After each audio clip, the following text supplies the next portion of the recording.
Здраво! Јас сум Калија Димитрова, а вие слушате Медуза Токс, феминистички разговори за преживувањето, живењето и процутувањето. Здраво на сите и добро дојдовте на втората сезона на Медуза Токс. Медуза Токс е нашиот подкаст, а ние сме феминистичката платформа Медуза. А јас сум Калија Димитрова, главна и одговорна уредничка на платформата. На денешната епизода, на моја огромна чест и задоволство, гости ни е Славчо Димитров. Славчо Димитров е главен куратор на Скопје Pride Weekend, фестивалот кој што ќе започне оваа недела во Скопје, а истовремено би го представила и како магистар и доктор во областа на родовите студии, уметноста и медиумите. Славчо, добре дојде. Фала, Калија.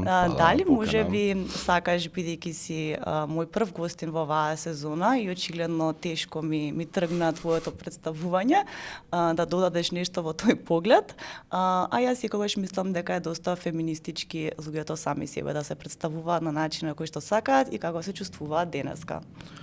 Па не би додал ништо, може би само и во областа на политичка филозофија.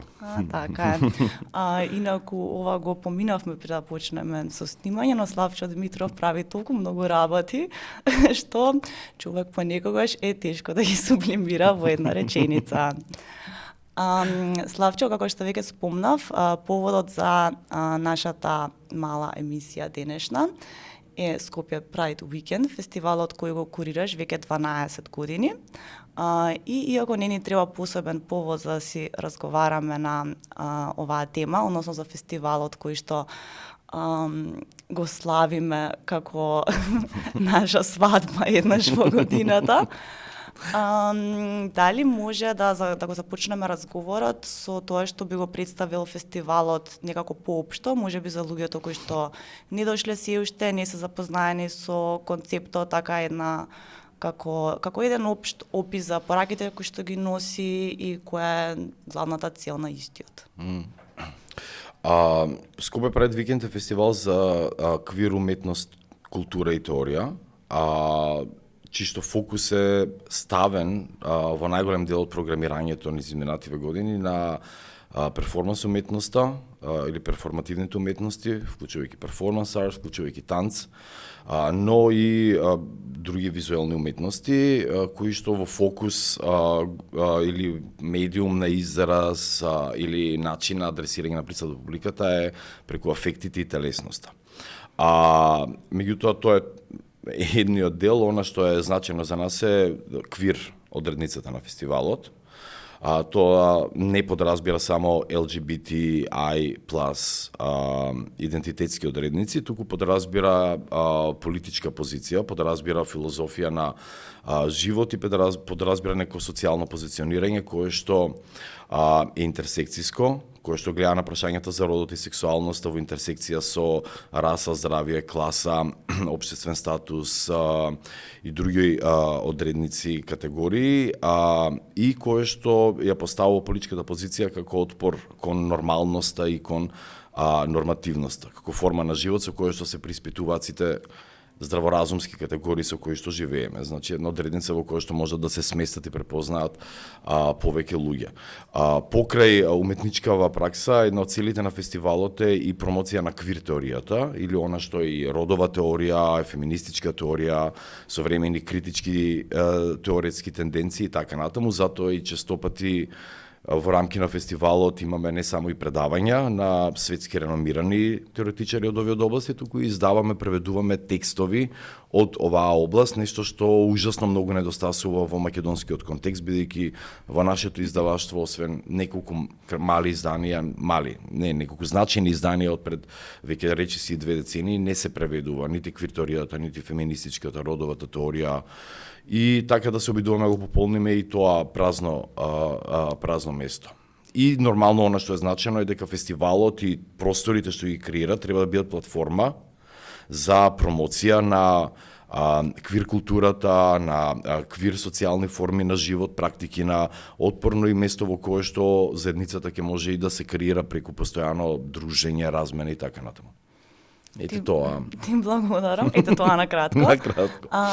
Со глед на тоа што, како што кажа, веќе 12 години оперира фестивалот, јас имам впечаток дека самиот термин квир или настрано на некој свој виден превод се повеќе може да се сретне и во јавниот простор и во медиумите, за разлика од, да речеме, пред 10 години, кај што мислам дека дури и луѓето што се дел од таа заедница и што денес баш би се идентификувале како квир личност, мислам дека некако не беше баш како не знам некој термин, да речеме, што се среќаваше.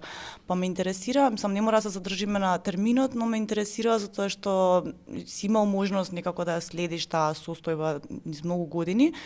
Дали можеш да направиш некаква паралела меѓу првиот и 12-тиот фестивал во подготовка? Во твоето лично видување, можеби политички, социјалниот домен, или можеби и на она баш, не знам, лична мотивација, ти како се чувствуваш организирајќи го тој фестивал, имајќи го тоа предвид дека дали да или не настраноста е повидлива, прифатена од самата заедница или од пошироката јавност.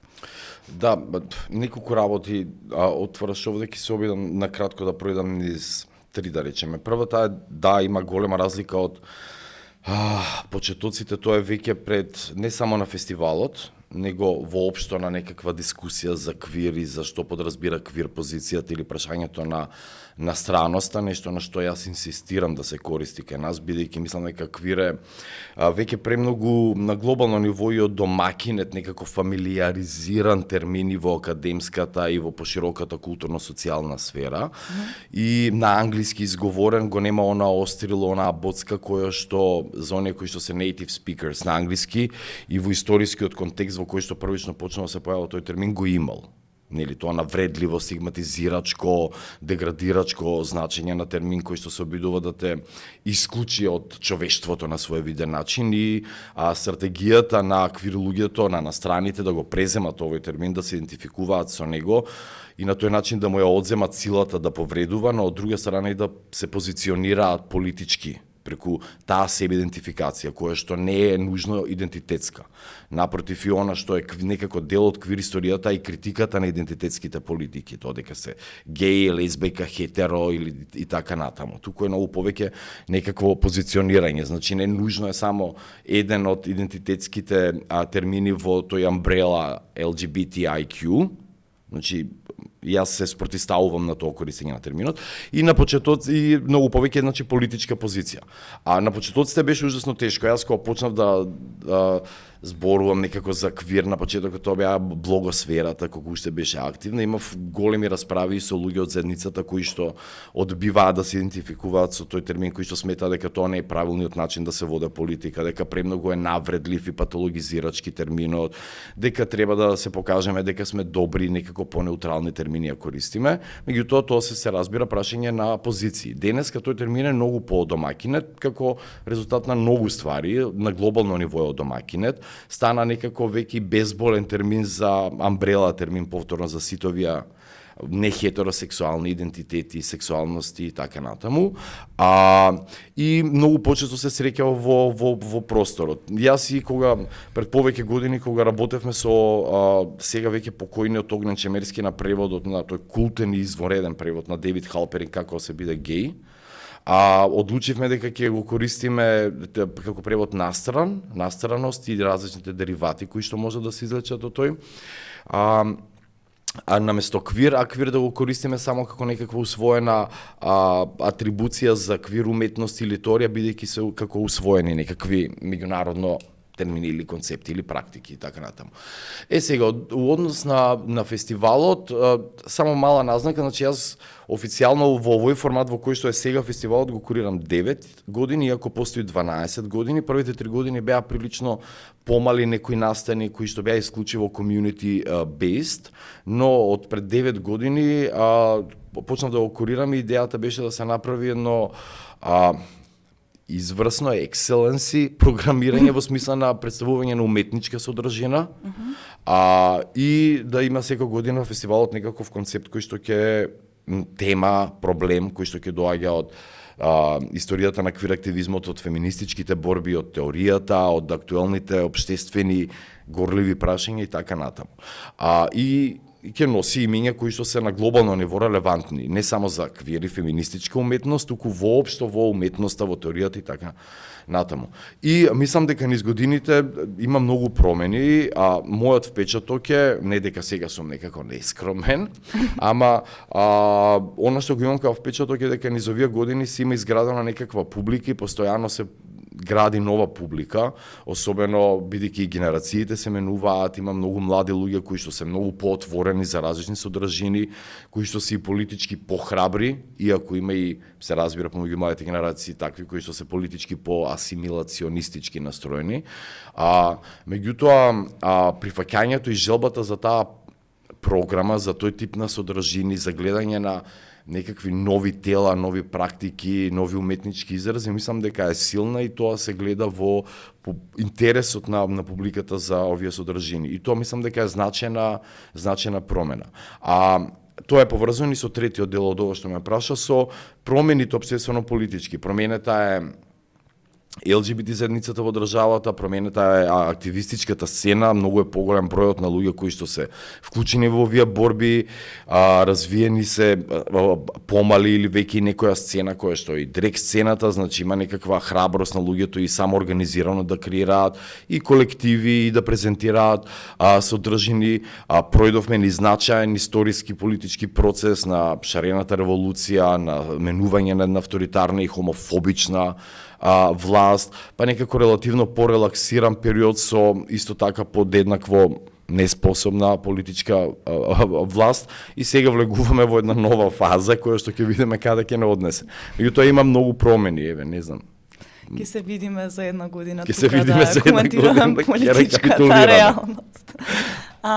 Добро, едно подпрашање во овој контекст, како што веќе спомна, една од мислам логичните и органските цели на фестивалот и да го креира тој некој простор каде што самите луѓе кои што се заинтересирани или припаѓаат на ЛГБТ заедницата или се квир феминисти, феминистки и така натака, нели, тие фестивалски денови служат како една таква платформа на вмрежување, сонување, не знам, образување и навистина е така малце утописка недела или две, колку и да трае самиот фестивал.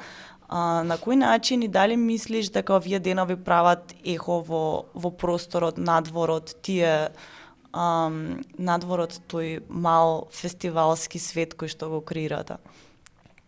Па види, не знам тоа, сега малце е неблагодарно јас да правам такви проценки.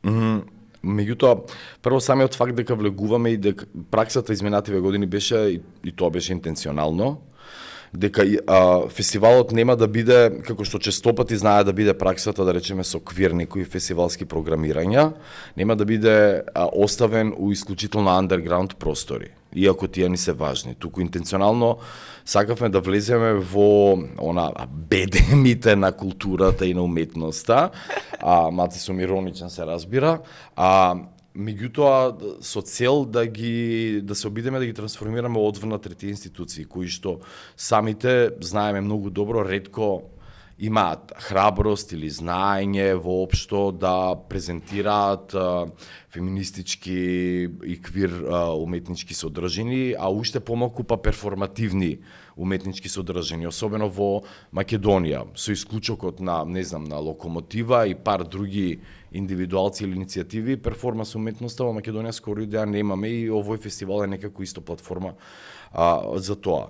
И одеко дали го има, па мислам дека го има, со оглед и на публиката која што е составена и од голем број на луѓе кои што се културни работници, кои што се уметници, претпоставувам дека тоа некако влијае врз нивната визура или гледање на уметност и на она што самите го прават или како перцепираат уметност, влијае претпоставувам и на тие институции во кои што влегуваме за да самите во други своји програмирања носат ваков тип на уметнички практики представуваат такви практики и конечно мислам дека е значено за заедницата. Види, концептуално за мене беше важно многу да бидат перформативни уметности, за кои што го ставаат телото во центарот на уметничката пракса и као медиум и како проблем на уметничкото изразување и од друга страна перформативните уметности го имаат тој капацитет бидејќи се помалку или повеќе живи уметности, live arts, да воспостават директен некаков трансфер, емпатички, афективен, емоционален, телесен помеѓу уметникот, изведувачот на сцена, праксата, без разлика дали директно или не вклучува публиката и публиката која што гледа. И мислам дека во тој процес на размена не нужно има некаква педагошка трансформација, тоа во овој фестивал никогаш не ни интересирало, нити ја гледаме уметноста као некаква педагогија, која што ќе каже вака треба или само ќе репрезентира постојни идеи, туку барем да направи некакво изместување во сензорниот и во афективниот апарат на оние кои што го гледаат тоа уметничко дело или во крајна линија да им даде простор за некаква утописка желба и сонување, кое што се во тој момент, барем колку и да е ефемерно, се материализира во тој некаков споделен простор.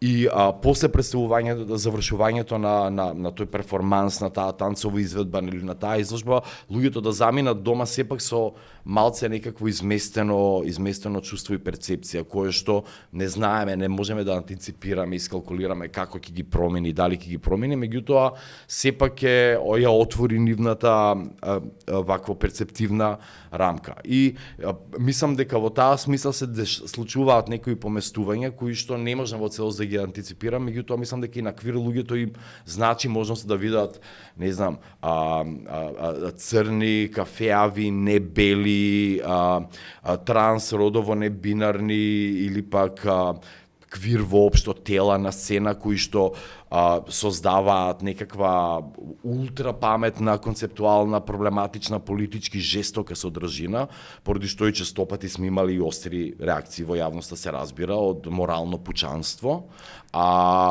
И меѓутоа, не знам, се надевам, еве да речем во најмала рака дека тоа прави некакво поместување.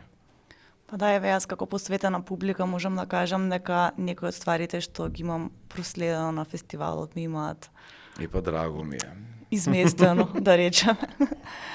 Добро, мислам дека малку веќе чепкаме во нелагодноста. Како интересно ова го изведов. Темата на фестивалот оваа година е останувајќи со нелагодноста. Секоја година темите се многу интересно и верувам знаејќите внимателно избрани. Па сакам малце да ја прокоментираш темата оваа година, зошто баш нелагодноста, зошто да останеме со неа, како се разви овој концепт и што значи истиот баш денес.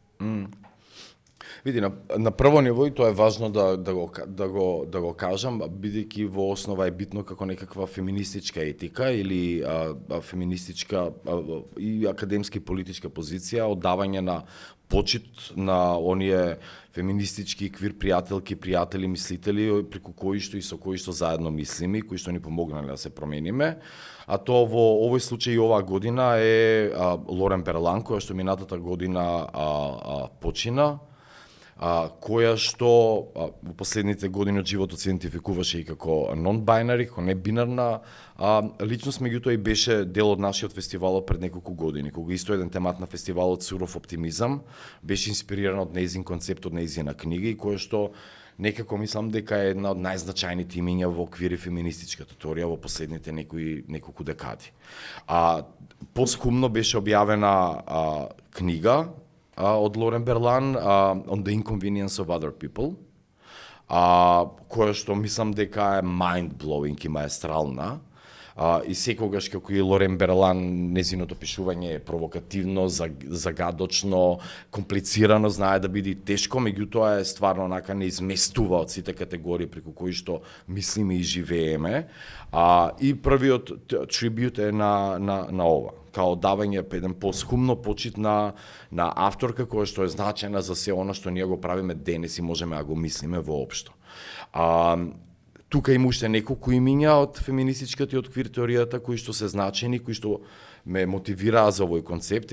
Другата е Дона Харавеј, исто со незината книга Staying with the Trouble, која што е многу повеќе фокусирана на еколошките консеквенции и катастрофите во ерата на антропоценот и прашањата за тоа како да ја мислиме нашата сегашност или како да действуваме, како се поставиме. Воопшто, во време кое што ни изгледа апокалиптично и неповратно. И третата се разбира Сара Ахмет, со серија концепти кои што ги има развиено, од феминистичкиот смор, feminist killjoy, до термини како willful child или своеглавото дете, своеглавото девојче, афективни странци, несреќните настарани, меланхоличниот мигрант и така натаму. Тоа е првиот дел. Вториот е зашто овој концепт, бидејќи мислам дека ни овозможува да радикално да промислиме неколку аспекти. Првиот е да промислиме на најосновно ниво како ги замислуваме нашите релации со другите луѓе и нашите очекувања од другите луѓе. И љубените, оние со кои сме во врска, нашите пријатели, па и оние кои што на секојдневно ниво ги среќаваме, не нужно по наша волја, не нужно по наш избор и воопшто да ја предизвикаме таа идеја за суверениот субјект која што во основа е индивидуалистичка, колониалистичка и капиталистичка бела идеја, концепција, нели? Субјектот кој што не може да дозволи да му биде налагодно од другите да го изместат од удобната и сигурна позиција во која што знае да процени кој е другиот, што е другиот, каков е другиот, како да действува во одредени ситуации кои што ќе го изместат или во кризни ситуации.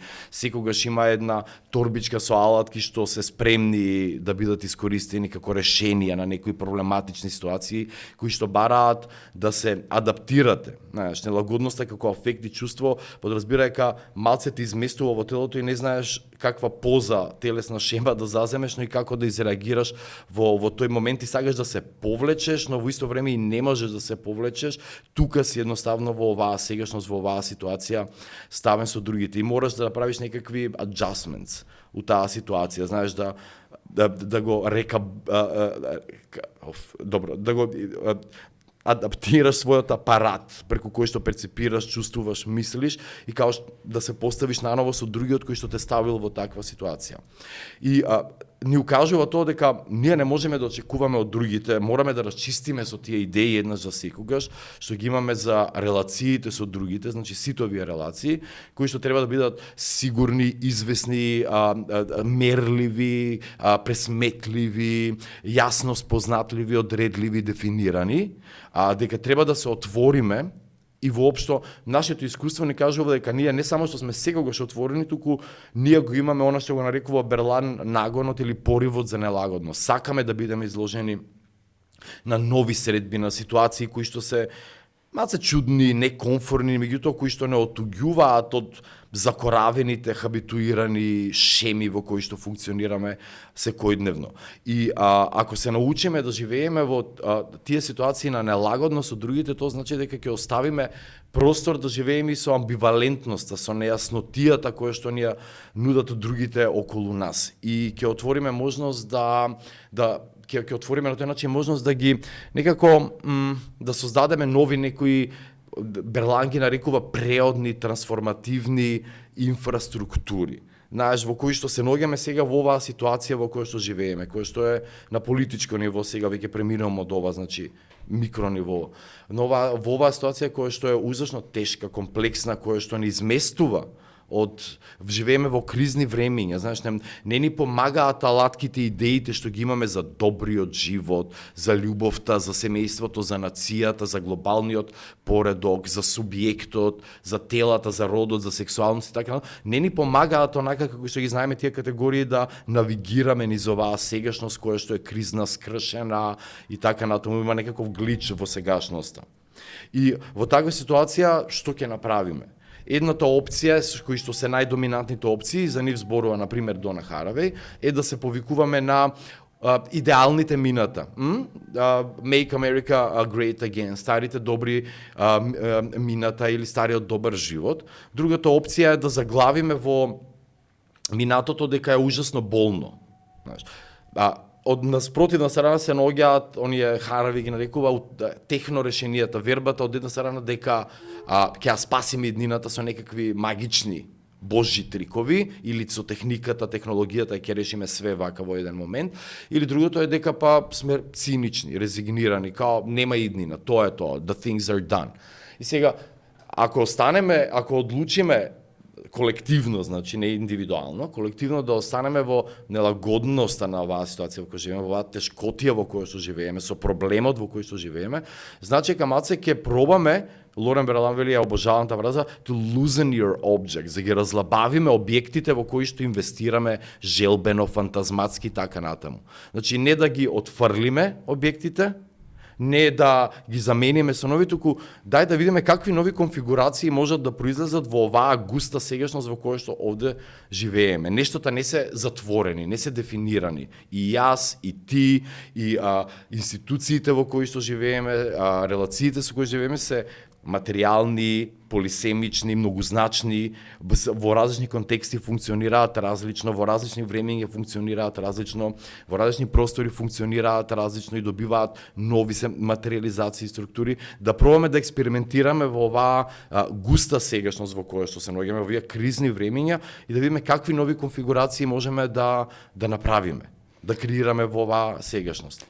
И последната работа која што е важна со овој концепт на нелагодноста, веројатно можеби е на прва лопта и најважна на некој начин, а тоа е дека маргинализираните, исклучените популации, особено квир луѓето, жените и особено феминистките и квир активистите, се оние кои што се inconvenient for the reproduction of our order. Они секогаш нешто смараат, нешто создаваат некаква непријатна, се досадни отекуваат, сите превртуваат очи или малце да се адаптираат, да се смираат, не мора сега тоа толку, за да можеме да продолжиме со старата добра шема онака како што ја знаеме. И сега прашањето е што правиме ако ние одлучиме дека сакаме да бидеме the inconvenient others, наместо да бидеме добро акултурирани, асимилирани, маргинализирани популации кои што ќе влезат, знаеш, некако во главната шема. Што значи таа, какви можности отвара тоа? Да застанеме на таа позиција, да бидеме нелагодните други во општеството и во крајна линија нашите искуства и на жените, и на квир малцинствата, и на расните малцинства, се искуства, нашите истории се искуства на живење во оневозможени, скршени светови, во постојано кризни и транзицијски времења, во постојано менаџирање и изнаоѓање на нови решенија, и структури во кои што ги измислуваме и градиме за да преживееме, и тие излегуваат од нормативните рамки. И како можеме тие постоечки практики кои што ги имаме, но и некои нови од живењето како нелагодните други, да ги искористиме за преосмислување на доминантните модели во кои што живееме во вака како што е уреден светот денес. Фала ти, Славчо, за ова сосем кратко сиже на темата. Всушност ми ги одговори сите подпрашања поврзани со истата, но можеби имам едно-две прашања за малку да се конкретизира се тоа што го кажа. Нешто што прво ми падна на ум во делот кога зборуваше за поширокиот политички контекст во кој што се наоѓаме, кој што е дефинитивно и повеќе од нелагоден и како што кажа и кризен и не помалку целосно апокалиптичен. Мислам дека проблемот за зашто е речиси невозможно за нас како луѓе, но и уште повеќе како колективи да замислуваме било што таа позиција, зашто самата позиција малку парализира. И едноставно некогаш најмногу што може да направиме да се затвориме и скриеме дома и да скроламе и да стануваме буквално на се што ни се случува и нам, и на нашето тело, но и на нашите заедници, колективи и глобално. Па така ме интересира, сега ти на некој начин постави многу реторички прашања, но што мислиш и во релација на темата и на авторите кои ги напоменавме, кои што имаат развиено теории што можеби би ни помогнале по некако јасно да ги видиме нештата и излезите од овие мајндсети што се парализирачки, и можеби, да, во кои пракси ти лично веруваш како пракси кои што носат можеби некакво ветување на излегување од состојба на парализа и на размислување и на действување? Ова е многу важно сега што го отвораш, бидејќи може да оставам погрешен впечаток дека нелагодноста е секогаш добра. Тоа не е точно. Значи, може да биде прилично комплицирано чувство. Сега, например, Берлан има едно цело поглаве баш во книгата, кое што има некое мото кое што се провеува, тоа е staying in life without wanting the world. Што особено произлегува као и психолошкото искуство и практика на дисоциација. Особено која произлегува како ефект на ужасно травматични искуства кои што ги одбележуваат маргинализираните популации и жените. Берлан таму зборови за искуството, особено на насилувањето, зборови за своето лично искуство на насилување за некаква историја. Што значи кога ќе те направат баш намп, ужасно депресивен, неспособен, изолиран, кога сакаш едноставно се повлечеш и оградиш од светот кој што те прави нелагоден и кој што нелагодна и кој што да бидеш нелагодна за него и кој што те става во тоа чувство на нелагодност. Едноставно ние никогаш не се повлекуваме, освен крајниот можеби резултат на самоубиството. Меѓутоа и тоа, например, ако го гледаш филмот Single Man. Тоа е филм кој што е, например, супер за да се гледа таа некоја динамика во која што е на тотално девастирана личност која што проаѓа низ загуба, смрт на неговиот сакан и се спрема постојано за да изврши самоубиство, што проаѓа во меѓувреме. Како почнува некако, има микро гестови преку кои се обидува да го реорганизира својот живот, некако и да остане во живот, или да најде други начини преку кои што ќе продолжи да живее. И мислам дека продолжуваме секогаш ние.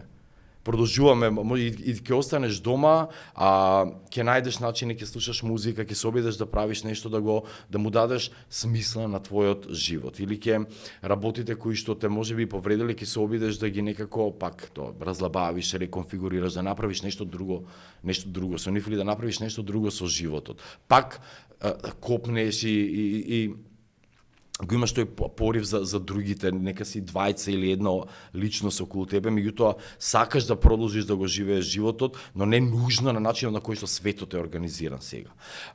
И тие практики, она што мислам дека е важно, е дека секогаш се колективни. Ова не е прашање на индивидуален хероизам, јас денес се одлучив и јас сега ќе бидам херојот кој што сум нелагодниот и ќе предизвикувам нелагодност кај другите и ќе го трансформирам радикално светот. Не, тоа се колективни практики кои што можат да вклучуваат се и све што меѓутоа јас мислам дека е нужно да во тие практики да сватиме дека ние живееме во овој свет. Хана Аренд вели the unchosen others, the plurality of the unchosen others, со кои што живееме. Не сме ние Ајхман во кој што ќе одлучиме со кој ќе населиме оваа планета и со кој што ќе живееме во оваа заедница. Ние нужно живееме со други кои што не нервираат, према кои што имаме и агресија, понекогаш и омрза, понекогаш и гадење. Меѓутоа тие позиции мораме да ги сватиме дека се нужни, бидејќи живееме во амбивалентност. Нашите релации со другите се амбивалентни, тоа се нашите љубовни релации. И мислам дека тоа е нешто на кое што треба да работиме и со другите, меѓутоа и сами со себе, да расчистиме со некои први фантазматски некакви safe heavens, знаеш, во кои што ние ќе бидеме со другите и тоа сегогаш ќе биде гладко и сегогаш ќе го сакаме, они со кои што сме заедно безрезервно, не. Имаме периоди во кои што нашите партнери ни одат на живци, не нервираат, сакаме да проидеме време сами, сакаме да не ги гледаме недела, 2, месец, ќе се расправаме, меѓутоа и покрај тоа, значи гестот на љубов и на останувањето заедно подразбира дека и покрај тоа I wanna be with you. Значи, остануваме заедно. Или и етички, политички и покрај тоа со другите мораме да најдеме начин некако да градиме заеднички простори и заедница, или и во крајна линија да се преосмислиме самите себе. Значи не е само ние да бидеме нелагодните, туку Сара Ахмед ја презема Берлан во последната книга, вели спремна сум да ми биде нелагодно. Спремна сум да се изложам на таа некаква несуверена интрузија на другиот и на светот околу мене, кој што нема да го примам со лесно достапните категории преку кои што функционирам во моето секојдневно живење. Ќе дозволам светот малце да ме измести и да се преиспитам. И ова особено важи не за нас кои што доаѓаме нужно од овие заедници, иако важи и за нас, меѓутоа за доминантната нормативната популација, која што знаеш сака да расчисте со овие другите кои што се нелагодност. Како особено овие кои што цел живот им смета да pronounce. Као зашто сега не смарате, што мора да се адаптираме, тие се формите, зашто да не се адаптираме? Кој е проблемот да измислиме нови јазични форми? За да удоволиме и да испочитуваме минимално барање на другиот кој што доаѓа, кој што не можеме да и се обратиме во постоечките категории. И мислам дека како колективно треба да изнаоѓаме начини да експериментираме, да градиме. И затоа Берлан вели не структури, туку инфраструктури. Она е живото месо, проживеаното искуство на она што е структурата. Нема готови институции, нема готови решенија, не знаеме утре ова ќе го направиме како формат и тоа е готово. Треба да бидеме спремни да експериментираме и во тоа да не успееме понекогаш.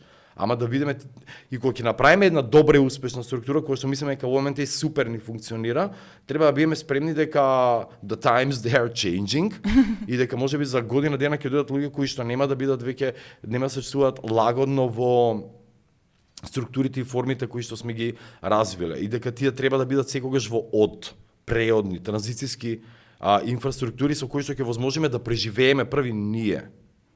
Знаеш, први ние како некаков колективитет на оние кои што се нападнати, исклучени, постојано под критика и така, натаму особено во еден бел патриархален капиталистички одвратен свет. Тие треба да бидат инфраструктури на наше преживување и експериментирање со формите на живот кои што сакаме да ги креираме. А при тоа мислам дека секогаш првото место треба да биде question everything. Као let's think what's problematic with this, идентификување на проблеми. Да, мислам дека во овој контекст многу е важно и многу е интересна таа разлика, односно не е ни разлика, него е комуникација помеѓу тоа да бидам нелагодна, но и да ми биде нелагодно. На таа нота ти завршува и тебе воведот во зборникот кон фестивалот. Како, дали може само уште малку накратко да проговориме на оваа тема, односно зашто е важно и на самите не само да бидеме нелагодни, туку и да се ставиме во позиција на нас да ни биде нелагодно и како може ова да се поврзе и со концептот на феминистичкиот смор, тоа гениално го преведовте The Feminist Killjoy, која што де факто е постојано она личност која што прави да им биде на другите нелагодно на масата, но всушност почетната позиција дека на таа личност е нелагодно, затоа што таа е на некој начин изложена и не припаѓа на таа маса на која што прави на другите да им биде нелагодно. Да. Зашто е важно? Важно е за да први девастираме идејата за независната и автономна индивидуа, која што хероистички постои, што е во основа маскулинистички, бел и капиталистички идеолошки конструкт. Второ, за да излегнеме од замките на self-righteousness, во кое што мислиме дека ние сме секогаш во право, или дека јас сум таков како што сум, справи се со мене. Океј, тоа е некогаш defiant gesture, ама може да биде и проблематичен. Па не мислам дека во оваа култура на self-care и слично, као премногу стана нешто што не го вклучува другиот никогаш. Као прифатиме безрезервно за секогаш. Да не почнувам да зборувам за self-care културата, кога зборуваше за self-care или за care of the self, Фуко во последните години од негов живот мислеше се само не тоа дека грижата за себството значи да го одржиме такво како што е себството. Напротив, тоа подразбира постојана себе трансформација. Тоа е етички проект, што значи креирање на карактер преку другите. И себе трансформација, особено од политички и критичка позиција, бидејќи тоа што сме е секогаш веќе одредено од доминантните односи на моќ во општеството. Меѓутоа, да дојдам на Сара Ахмед. За оние кои што не знаат, значи Сара Ахмед е една од најзначајните феминистички, квири и критички расни теоретичарки на денешницата. Веројатно е во таа некоја група на топ 5 теоретичарки на светско ниво. Незините книги направија ужасно големи поместувања, во теоријата, меѓутоа и во феминистичките практики, бидејќи the feminist killjoy као термин го носат феминистки испринтано на маички, на ланчиња како некакви гравури и така натаму, и го зазедува како идентификацијска позиција. Таа направи голем вовед во изучувањето на афектите, зашто се значени општествени политички афектите, односно емоциите, со книгата The Cultural Politics of Emotions, направи битни изместувања во феминистичките дискурси и така натаму и така натаму. Значи, исклучително важно име. Feminist Killjoy, феминистичкиот смор или смарачица е многу значаен концепт. Да, феминистичкиот смор се оние кои што се нелагодни за репродукција на нормативните хоризонти. Бидејќи секогаш поставува и изнесува на видели на проблеми кои што постојат. Подсетува секогаш на историите на опресија, на нееднаквоста. Не се смее на шегите, на сексистичките, хомофобичните, расистичките шеги кои што се секојдневие и лепило, афективно лепило на масите во кои што градиме социјално. Знаеш, што подразбира дека сме некој колектив кога се смееме сите на една шега. Таа одбива да се смее на тоа, одбива да пројде преку премолчувањето, преку полирањето на историите на опресија и секогаш ги вади на маса како проблеми. И во моментот кога посочува кон проблемот, вели Сара Ахмед, феминистичкиот смор станува проблемот. Ко пред таа да го изнесе проблемот или таа историја на насилство, кога да тие не постоеле. Кога еднаш она создава проблем, а не дека имало веќе проблем. И секогаш на што не идува феминистичкиот смор, вели се разме, феминистичка педагогија е превртувањето на очи. Сегаш кога ќе отвори уста сите се као пак ова ќе замара. Со ова, се пакли со род, пакли се со сексуалност, пакли се за расава, ама може ли опуштено да се насмееме на нешто? Може апсолутно, има милиарда работи на кои што може да се смееме и да бидеме креативни, да измислуваме друг хумор. Меѓутоа, се ова со хуморот е само еден пример. Тоа може да биде и на седење на наставно-научен совет на факултет и една од професорките да го извади прашањето зашто не е во курикулумот, кој е избран да биде во курикулумот, кои се предметите кои што ги имаме, зашто немаме предмети кои што ги адресираат овие прашања, зашто немаме семе политиката со ова и сега одеднаш она станува проблем на катедрата. Или девојка која што е постојано сексуално злоставувана и вознемирувана, излегува и почнува да говори за тоа и ги пробуричкува, разместува работите во една институција, која што сака да го премолчи тоа за да не создаваме сега голема бука. И во секој момент, уште Батлер во Gender Trouble вели дека we are making troubles, we are the gender troubles. Но во истиот момент кога правиме проблем, неволја, предизвикуваме неволја, ние стануваме неволјата или ни се заканува проблем. Значи правиш неволја, you make trouble, you will get into trouble. And now you will get into trouble. И тие два термина се фатени во таа заемна повратна спрега. И таа позиција за Ахмед е многу важна, како што е и при осмислувањето воопшто на многу други термини што она го прави кои што имаат негативен полнеж. Несрекните unhappy queers или феминистките жените кои што се обидуваат да го променат начинот на кој што функционира семејството, социјалните релации или квир луѓето на страните кои што одбиваат да се повинат на нормите и на претпоставките за тоа што е среќен живот. Треба да имаш деца, ма ќе бидеш несреќна ако останеш сама, или кој ќе им речат на геј луѓето као, ма мене ми е за тебе, не сакам да бидеш несреќен во животот, како да можем имањето на семејство на деца е единствениот услов да некој да биде среќен, единствената форма на живот во кој што некој биде среќен. И вие сте секогаш или несреќни, или вие сте виновни за несреќата на другите. Бидејќи ќе ги направите вашите родители несреќни, па зашто мора сега ова да ми го направиш? Зашто мора да бидеш толку out and loud and proud and bla bla bla? Зашто да ја унесеш цела фамилија? И некако тука е во игра прашањето кое што го отвара Сара Ахмед за феминистичкиот смор као позиција во која што на оние не кои што ни доаѓаат од светот мора да научиме да кажеме не, кој што ќе биде колективен и гласен зафат и политички проект, колку и да тоа представува за некој смарање. Јас сум искрено не знам дали пресреќена е зборот, ама сум превозбудена дека Сара Ахмед ќе има предавање во Скопје, затоа што ти всушност, Славчо, ми поземи книга од неа. И бев доста млада кога се запознав со концептот на The Feminist Killjoy. Едноставно беше многу мокино, беше многу мокина идентитетска точка за мене, очигледно и глобален феномен, затоа што едноставно е толку секојдневно и болно искуство кој што ти помага да прочиташ дека некој го срочил во зборови, да си го заземеш како позиција на која што си горда, као сум тој човек и ќе продолжам да бидам. А некако изопштеница. Да, баш. Добро, мислам дека многу убаво ја расчешлавме темата на фестивалот. Многу малку зборувавме за феминистичкиот смор, но тоа е сосем во ред, затоа што тоа ги го направи на наше задоволство Сара Ахмед на отварањето на фестивалот. Така што сакам оваа прилика сега да ја искористам за да ги поканиме нашите драги гледачи на 5 јуни на предавањето во 19 часот во МСУ. Тоа е практично пред отварање на фестивалот, потоа ќе има и концертна промоција бендот Светлост, твојот омилен бенд локален.